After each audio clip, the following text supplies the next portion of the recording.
Hi everyone! Trying it again, part two. No, it's not part two. This is time two. I tried to do this same YouTube video yesterday and I recorded the whole thing and it just didn't load onto YouTube for like hours and hours and hours. And then I tried to do it again and my computer had deleted it, or I had deleted it by anyway, whatever. Here we are. um, okay, so this is just a review for your essay that's due August 5th. Um, and it is, so we're going to look over how to write an introduction paragraph and a body paragraph specifically for this assignment. It's important to note at this point that there are so many different ways to write an essay. There's so many different styles of essay writing. And so if what I teach you today is different than what you learned before, then don't worry about it. Like, there's just a million different ways to do the same thing. So, yeah, all teachers might want different styles of essays. So it's important when you go into post-secondary that you ask each individual teacher like what they look for in an essay, what the kind of structure do they want, because most different professors have different styles that they prefer or enjoy. Okay, so first let's look at the introduction. So the introduction has 3 parts, and these parts kind of do this, where they start in the most general way, like they generally introduce the topic of the essay, like in a really general way. And then they get a little bit more specific. And then they end up being very specific at the end with your thesis statement. So the introduction is a way of introducing the topic of your essay in this gradual way, where it's like, here's a general introduction of the topic, here's a more specific introduction of the topic, and here is the most specific part of the topic, which is my thesis statement about the topic. So that's what we're doing in an introduction. So let's take a look at how we do this. Okay, where are we? Hi, also I'm wearing my pajamas today, so yeah. Okay, so let's take a look at the first part, which is the hook. The hook is the very first thing that people read when they're reading your essay, so it's the most important that the hook is not boring. Not boring. This is something that I actually will grade you on. Like, if your hook is super boring or obvious, then you're going to lose marks. Because what the job of the hook is to, like, hook your reader's attention. Like this, like a fish. So you want to hook the reader's attention. Okay, so how do we do this? There's like 3 ways that I think are the best ways. Number 1, you can start with a surprising or interesting fact. Surprising or interesting fact. The keywords are surprising and interesting. So if your essay question is, should we ban cars in cities? And you start your essay with, most people drive cars, I will actually kill myself if you start your essay like that. Because that is a fact. It's true. Most people drive cars. However, that fact is not surprising and it is not interesting. If it is something that generally everybody knows, don't use it as your hook, because you're not telling anybody anything new. Okay, so usually if you're using a fact, you are getting it from an outside source. So remember, you need to do some APA citations whenever you use information that is not directly from your own ideas. So potentially you would use some APA citation for this interesting fact. You can also use an interesting statistic too. That works as well. Okay. So, surprising or interesting fact. Number 2, you can use a quote. Quotes go in quotation marks, and we also have to have the person who said the quote. So quotes are famous sayings, proverbs, lines, religious scripture, all different kinds of things. They can be from people who are alive, people who are dead, people who are fictional, people who are non-fictional. Starting your essay with a quote is actually great because it kind of sets the mood for the essay and it introduces the topic. Of course, your quote has to be about the topic of your essay. Now, this is someplace that international students have an advantage because, of course, you come from a culture and speak language or languages that we do not speak. So if you take a proverb or a famous quote from your language and you translate it into English, you tell us who said it and then explain it. This is probably super interesting for us. Likely we as readers, your professor, haven't heard this quote before. So I highly recommend using that resource. Okay. This is a good point here, which is I like the quote. First, the quote has to be in quotation marks. Then you have to tell me who said the quote. And then I want like a sentence explaining the quote to me a little bit. Okay. Finally, we have 3, and 3 is using a definition. Now, you can't always use a definition to start an essay. It really depends on the topic of the essay. For example, if I do my essay on cats are the best pets, then I cannot start with a definition of a cat because I know you know what a cat is. Like, if I read an essay and it starts defining cat for me, I'm gonna be like, does this person think I'm really stupid? Like, why are they telling me what a cat is? I know what a cat is. However, if your essay is on something a little more challenging and one of the main points of your essay is something that maybe not everybody is familiar with, then please give us a definition from the dictionary to help us understand what you understand. So for example, I had a student who did an essay on bullying at school, but it's maybe not clear to everybody what bullying is or exactly what the definition of bullying is.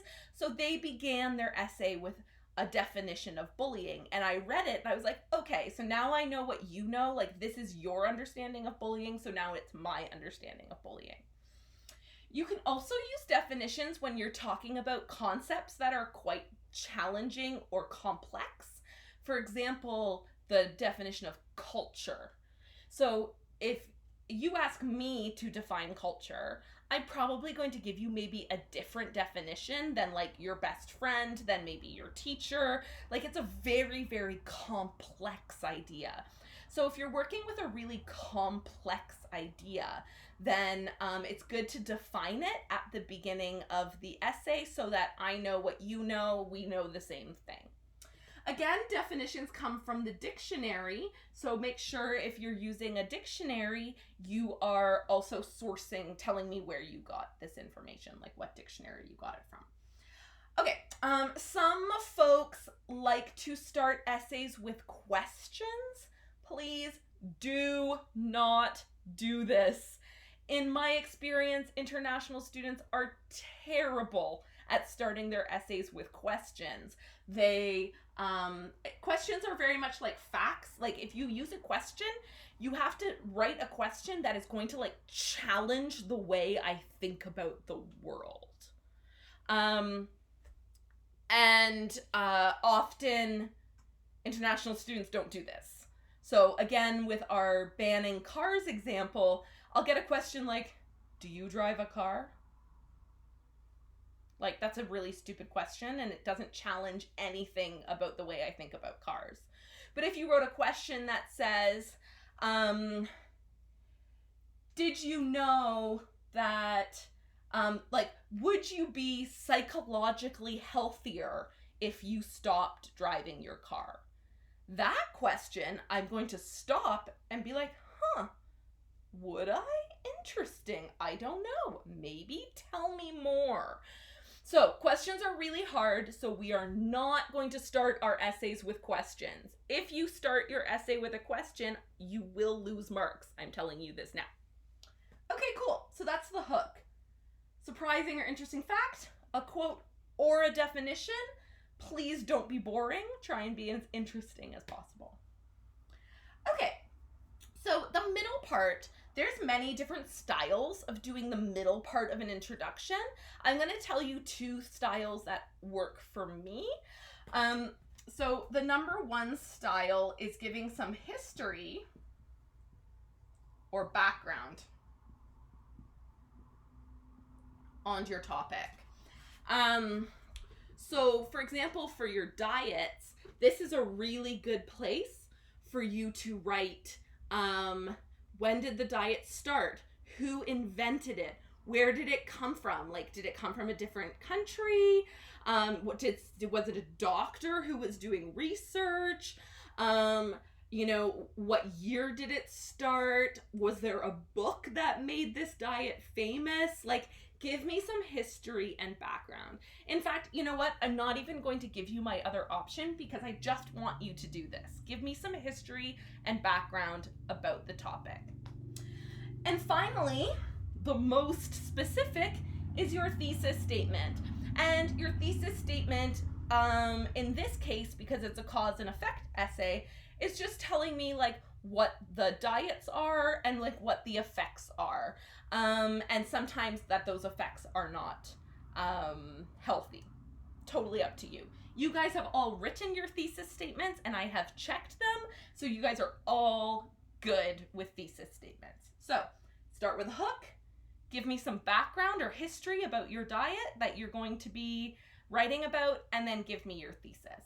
Remember, for the thesis, you still need to have 3 predictors, so I want to see all 3 of your diets here, even though you're only writing about 1 diet in your body paragraph. I know it's a little confusing, but put all 3 diets in your thesis statement.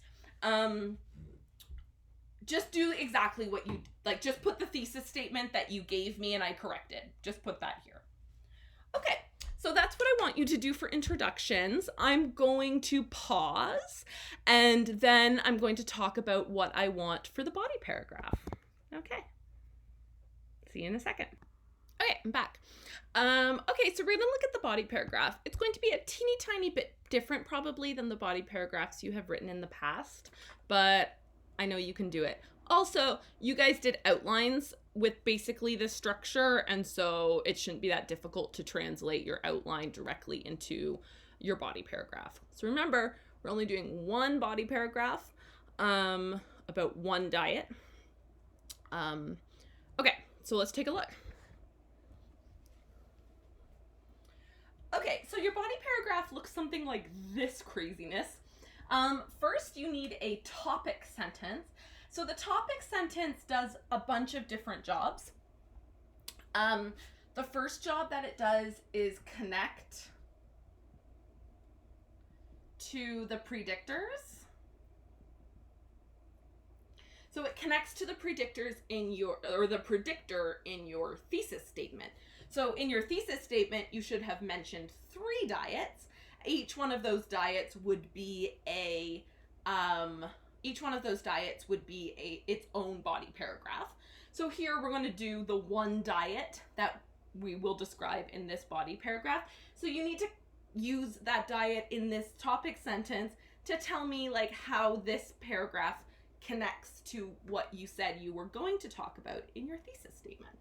Okay, so it connects to the predictors, and in the same time, it introduces the topic of this paragraph. And finally, it does something called introduce the control. And the control is basically, what do you think about this topic? So if you wrote here, in this paragraph, I am going to talk about intermittent fasting. That's great. You introduced the topic and you connected it to intermittent fasting, which is in your thesis statement, but you didn't tell me anything about what you think about intermittent fasting. So, one person might say intermittent fasting is terrible for you. The other person might say it's the best thing that's ever happened.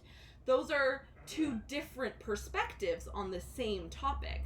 So you have to use a word, the control, somewhere in this sentence that tells me what exactly are you going to talk about with your topic. So here, the control is also going to connect to your major points. You have two major points. So something like a good topic sentence would be something like, intermittent fasting is an important new diet because it helps people lose weight and it helps regulate sleep. Okay, so this one sentence is doing a whole bunch of things. Intermittent fasting, saying that connects it to the thesis and introduces the topic. And then you use the word important. It's an important new diet.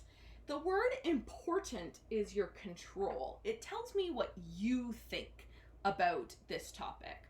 So, generally adjectives are good controls. Important, critical, like best, worst, all those kinds of things. So if you have a word like that, it tells me what your opinion about the topic is. And then the last part, helps someone lose weight and helps regulate sleep. That connects the topic sentence to your major points. And that's the third part.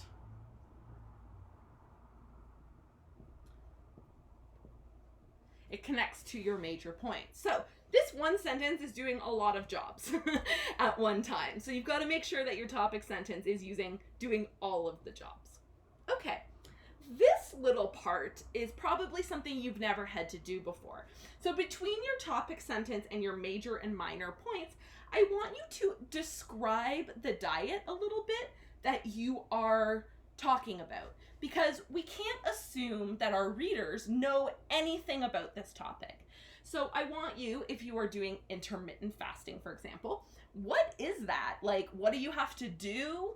What are the rules? What can you eat? What can you not eat? Are there times involved? Like, tell me what you have to do in this diet. Okay, so describe the diet. Then you're going to move on to your major and minor points. Again, this is how your outline was organized, so you just need to do that. So your major points connect to your topic sentence, and the minor points are how you support these ideas. And usually this is where your research comes in.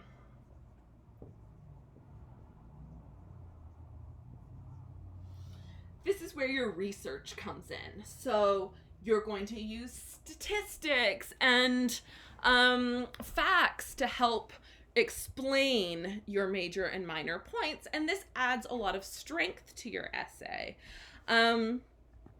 This is also where we're going to see a lot of the cause and effect language. So cause and effect language would mostly happen here, but a little bit here as well.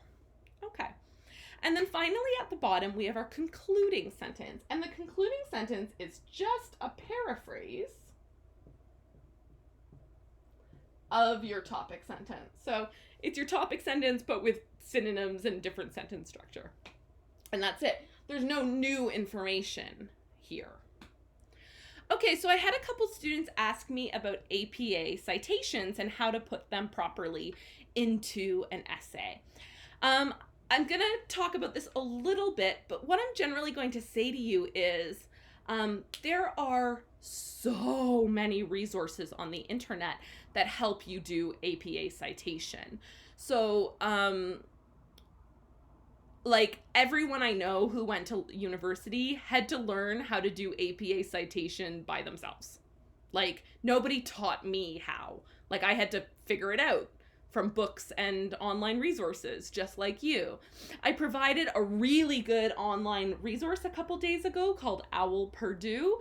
It's awesome, so take a look at that.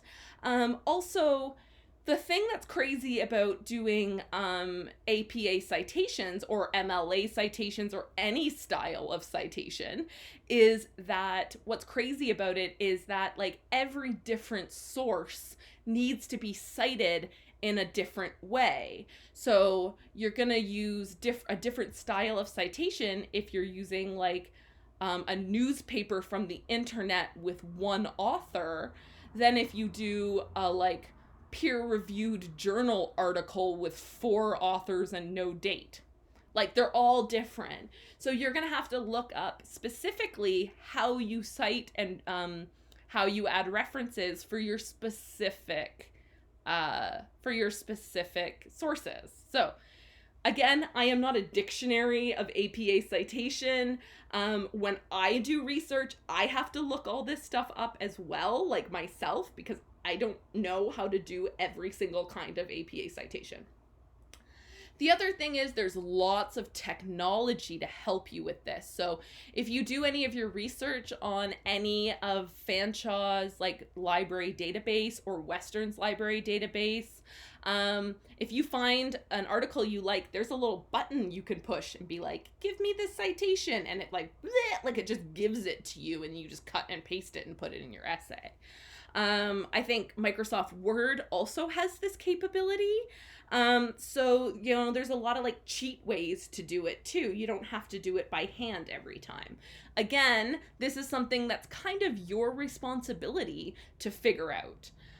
But I will say this, for in-text citation, so you need an in-text citation, which is in the body of your paragraph, and then you need an end of text citation, which is in a page at the very end.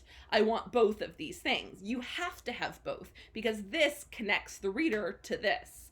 This gives me just enough information to find this out, and this gives me all the information about your source so I can go find your source. I also want you to be aware that in university, a lot of teachers will do this. They will go and check your sources to see if you plagiarized or not. Yeah, so you got to be careful about that. Okay, so as a general, most basic in-text citation is that here, I'm going to use a different color, is that the first thing you do is you paraphrase your source. And the second thing you do is you put the paraphrase into your body of your text. And then you do the in-text citation. And the in-text citation is the author's last name, a comma, and the year. Surrounded by parentheses, and you put the punctuation on the other side of the parentheses. And that's it. That's basically what you do. You do blah, blah, blah, blah, blah. This is my research. This is the research I found. I've paraphrased it. I've put it in my own words. That's really, really important.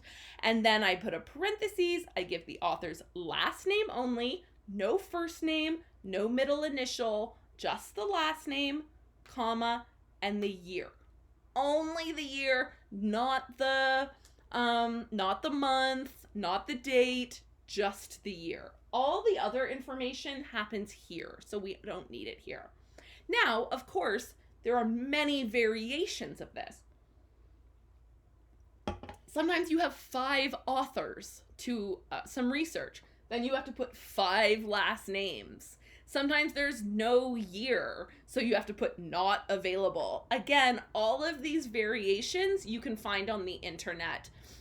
Literally, if you just Google APA citation, 5 authors, like something will come up to help you. So a big part of this project is for you guys to start trying to find your APA citation sources on your own. Scary stuff. Okay, so I hope this helped. We have a virtual classroom tomorrow, so if you have any questions about this. Also, I've been telling you that your essay is due on Friday. It's not. It's due on August 5th, which is like next week. So you guys can relax. Even I was stressed out about it. But so you guys can relax. Yeah, so tomorrow I'm going to give you the answers to your reading homework. I'm also going to introduce the next project. Okay. All right. Talk to you later, guys. Bye.